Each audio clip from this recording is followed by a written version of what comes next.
Fala, moçada! Aqui quem vos fala é o professor Eduardo Jara, do programa de extensão universitária ESAG Kids, da Universidade do Estado de Santa Catarina, moçada!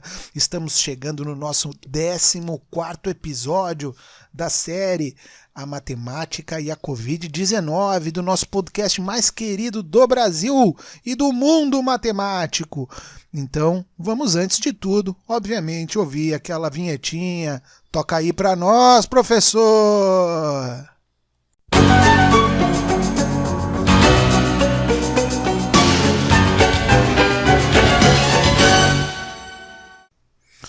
Eita, que beleza, que eu faço a dancinha aqui do Harlem Shake, tá tudo certo, moçada. Hoje no nosso 14º episódio, o último da temporada, que foi planejado para ter um episódio para cada dia da quarentena de 14 dias. Claro que nosso episódio é semanal, esse tempo passou muito mais, a pandemia ainda segue, mas vamos em frente.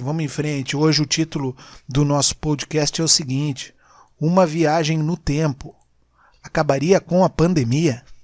Será que se eu conseguisse voltar no tempo, moçada, voltar no tempo e chegar lá no paciente zero, aquele que não sabe se comeu um morcego, se foi em laboratório, se foi natural, mas enfim, teve algum paciente zero. Se a gente chegasse lá e falasse para ele assim: ó, meu amigo, pega essa máscara aqui, vem cá comigo, vamos sair desse aglomero aqui, vamos se cuidar e ninguém vai pegar essa pandemia aí que vai estar iniciando com você, agente zero. Será que isso funcionaria? O que a gente tem para dizer aqui em relação à matemática? Para a gente conversar disso, né, é importante a gente entender essa dimensão temporal que já foi proposta pelo Albert Einstein na sua teoria da relatividade geral. Lá no início dos anos 1900, o Albert Einstein propôs essa figura geométrica, esse espaço dimensional chamado espaço-tempo, que é composto pelas dimensões do espaço, x, y, z, comprimento, largura e altura, né, um gráfico em 3 dimensões que a gente consegue representar. O nosso mundo inteiro é feito em 3 dimensões, tudo aquilo que a gente vê tem altura, comprimento e profundidade. E ele acrescentou a esse espaço 3D uma dimensão tempo. Então o espaço-tempo é composto pela dimensão espacial e pela dimensão temporal. E é nessa dimensão temporal que a gente vai propor essa viagem aí. Será que eu consigo voltar no tempo e resolver esse problema da pandemia? Seria fácil, né? Seria fácil, se isso fosse possível, talvez já tivesse até sido feito por algum viajante aí que veio do futuro. Mas a gente consegue perceber aí nos ciclos históricos que as pandemias, elas são periódicas. A gente não está vivendo a primeira pandemia que existiu na história da população mundial. Não, longe disso. Aquelas que a gente tem registro lá no Antigo Egito, com muita peste de rato e sujeira, a peste de Justiniano, ela matou cerca de 1 milhão de pessoas no ano 541. E isso foi realmente assustador para a época. Em 1343, a peste negra atingiu o seu ápice e depois ela seguiu por muito tempo. Lembrando que o Sir Isaac Newton estava lá numa pandemia da peste negra, a peste bubônica. E isso já era 1666, então ela não liquidou, ela fez grandes surtos na Europa, em Londres, onde estava lá o Newton, mas em 1343, no seu ápice, ela assustou muita gente mesmo. E ela chegou a matar cerca de 200 milhões de pessoas, pessoal. É muita gente por conta dessa pandemia também. A gripe russa, ocorrida lá um pouquinho antes ali de 1888, por ali, 1 milhão de pessoas morreram por conta desse gripe, que era uma gripe de influenza, que hoje a gente tem vacina aqui no país distribuída em postos de saúde. A gripe espanhola foi mais violenta que a gripe russa, matou, era o início ali dos anos 20, 1920, por ali, 50 milhões de pessoas vieram a óbito por conta dessa pandemia. E nós estamos agora com a nossa Covid-19 do ano de 2019, que está chegando, infelizmente, aí aos 4 milhões de óbitos a nível mundial. Na data de hoje, que está sendo gravado esse podcast aqui, dia 9 de junho, os números apontam para 3.750.000 mortos aproximadamente. Então é sim um número considerável. Mas isso para dizer então que as pandemias elas são periódicas, elas acontecem e a gente tem que aprender com elas, porque as funções matemáticas que são periódicas a gente consegue prever. O seno, o cosseno, algumas funções cíclicas, quando a gente vai pensar lá no expoente do número imaginário, que vai sempre se repetir com múltiplos, né, a cada 4 elementos ali, por exemplo, isso é possível.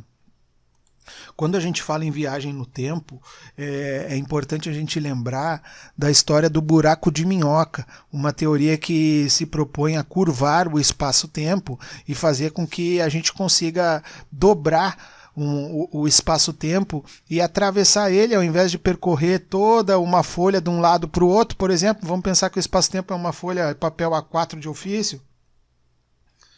Se eu quiser chegar no outro lado da folha, eu tenho que correr toda a folha e chegar no outro lado. Um buraco de minhoca podia ser essa folha dobrada ao meio e furada para eu poder atravessar ela, chegar em um outro espaço, né? Isso numa visão abstrata aqui que a gente está falando por ondas sonoras. Mas a teoria do buraco de minhoca prevê a possibilidade de a gente alcançar outras dimensões, digamos assim, outras posições nesse universo que pode ser um multiverso, através de uma possibilidade de uma fenda temporal nesse espaço-tempo. Isso possibilitaria a gente atravessar distâncias astronômicas em questões que o tempo não seria mais uma variável que incomodaria, que atrapalharia essa viagem, e com a possibilidade, inclusive, de fazer uma viagem temporal, podendo voltar no reloginho do tempo. E aí que surgem grandes filmes, grandes fatos, grandes histórias da ficção científica que propõem a ideia da viagem temporal.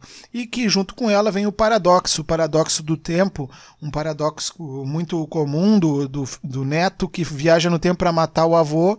E aí, se ele mata o avô, no futuro ele não ia ser o neto, então isso não poderia ter acontecido. Alguns modelos matemáticos que tentam trabalhar essa questão criam caminhos paralelos para que a volta no tempo ela ocorra em caminhos paralelos à realidade já descrita, já conhecida por este viajante, o que possibilitaria um dos caminhos possíveis. Mas imagina nós então agora, depois de ouvir esse podcast, criamos nossa máquina do tempo, já sabemos algumas alternativas, máscara, álcool gel, isolamento, já consegue aí com o governo algumas doses de vacina para explicar o experimento e vamos embora lá pro ano de 2019, caso zero da pandemia. Chegando lá, moçada, a gente vai aplicar isso aí, ok. E voltamos, mas voltamos com a seguinte situação. O caso zero, ele foi de fato eliminado, mas agora o caso zero passou a ser você, viajante temporal, que acabou pegando a primeira cepa do Covid-19 e agora isso só foi mutado, então, ao invés de ser essa mutação temporal, ao invés de ter ocorrido lá no ano anterior, acaba acontecendo agora que o viajante do tempo foi portador do Covid-19. E será que isso já não aconteceu? Será que isso já aconteceu? Esse é o grande mistério. Ninguém sabe como aconteceu e muito menos como viajar no tempo.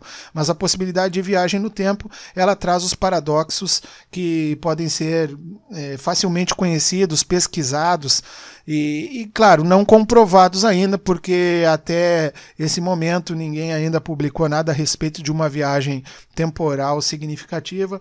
E sim, nos filmes de ficção isso é muito trabalhado de uma forma muito divertida, muito curiosa e sempre envolvendo a matemática. Enquanto a gente não tem essa máquina do tempo, essa possibilidade de entrar no DeLorean voador, que nem aquele filme De Volta para o Futuro, ou então, como mais recentemente a Marvel, naquele filme dos Avengers, o Hulk cria uma máquina do tempo para poder voltar, para poder rever seus amigos. Enquanto a gente não tem esse poder da ficção científica, a gente tem que trabalhar com os modelos de previsão futura, já que no passado a gente não consegue. A gente já viu como foi o comportamento nas pandemias ao longo de toda a história. Isolamento, notícias falsas, isso não é um privilégio, né?